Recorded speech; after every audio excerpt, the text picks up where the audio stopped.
ವೇದಿಕೆ ಮೇಲೆ ಆಸೀನರಾದಂತಹ ರಾಜ್ಯಸಭಾ ಸದಸ್ಯರು, ಹಿರಿಯರು, ವೀರಣ್ಣ ಕರಾಡಿ ಅವರೇ, ಮಾಜಿ ವಿಧಾನ ಪರಿಷತ್ ಸದಸ್ಯರು, ಮುಖ್ಯ ಸಚೇತಕರಾದಂತಹ ಕೋಡಿಗೆಮಠ ಅವರೇ, ಸಂಸ್ಥೆಯ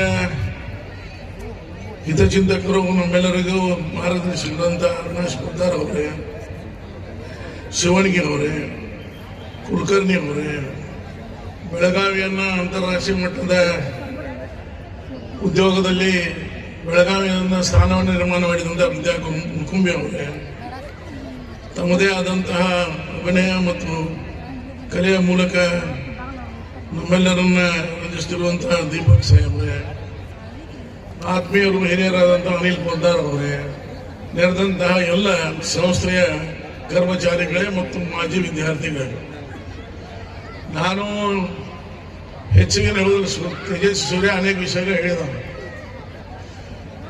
ಇಲ್ಲಿ ಮಾಜಿ ವಿದ್ಯಾರ್ಥಿಗಳು 2 ಜನ ಬಂದಾರ, ಒಂದು ಸ್ವಲ್ಪ ಕೈ ಹತ್ರ ನೋಡಿ. ಏನು ಮತ್ತೆ ಬೇಕೆ ಮಾಡಿದವ್ರು ಯಾರ್ದಂತ ಗುಡಿಸಿದಾರೆ ನೋಡಕ್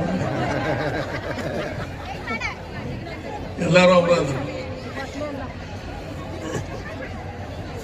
आज आपण ज्या स्थानमध्ये पोहोचलेला आहे त्याला कारण कोणतं असेल तर सगळ्यात पहिले आई वडील, शिक्षक आणि हा संस्था हे आपण लक्षात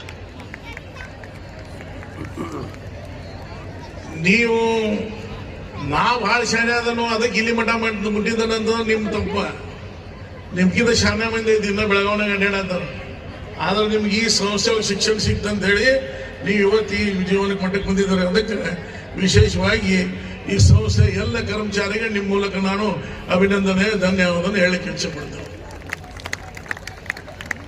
ಯಾರು 20 ವರ್ಷ ನಂತರ ಬಂದಿರ್ಬೇಕು ಮೊದಲನೇ ಸಲ, ಯಾರು 50 ವರ್ಷ ನಂತರ ಮೊದಲನೇ ಸಲ ಬಂದಿರಬಹುದು.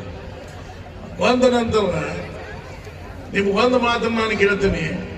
ಇವತ್ತು ಯಾರು 100 ಕೋಟಿ ಸುಟ್ಟು ಉಳಿಸ್ತಿರ್ಬೋದು, ಯಾರು 500 ಕೋಟಿ ಉಳಿಸ್ತಿರ್ಬೋದು, ಯಾವ ಶಿಕ್ಷಣ ಕ್ಷೇತ್ರನ ಕೆಲಸ ಮಾಡ್ತಿದ್ರು. ನಿಮ್ಮ ಶಾಲೆ ಬಿಟ್ಟ ನಂತರ ಇವತ್ತಿನ ತನಕ ನೀವು ಗಳಿಸಿದಂತ ರೊಕ್ಕದಿಂದ ಬಂದಂತ ಆನಂದ, ಇವತ್ತು ಈ ಶಾಲೆ ಕೆಲವೇ ವರ್ಷಗಳ ನಂತರ ಬಂದ ನಂತರ ಆನಂದ ಕಂಪೇರ್ ಮಾಡಿದ್ರೆ ಯಾವ್ದು ಆನಂದ ಹೆಚ್ಚೈತೆ ಅನ್ನೋದನ್ನ ಹೇಳೋಣ.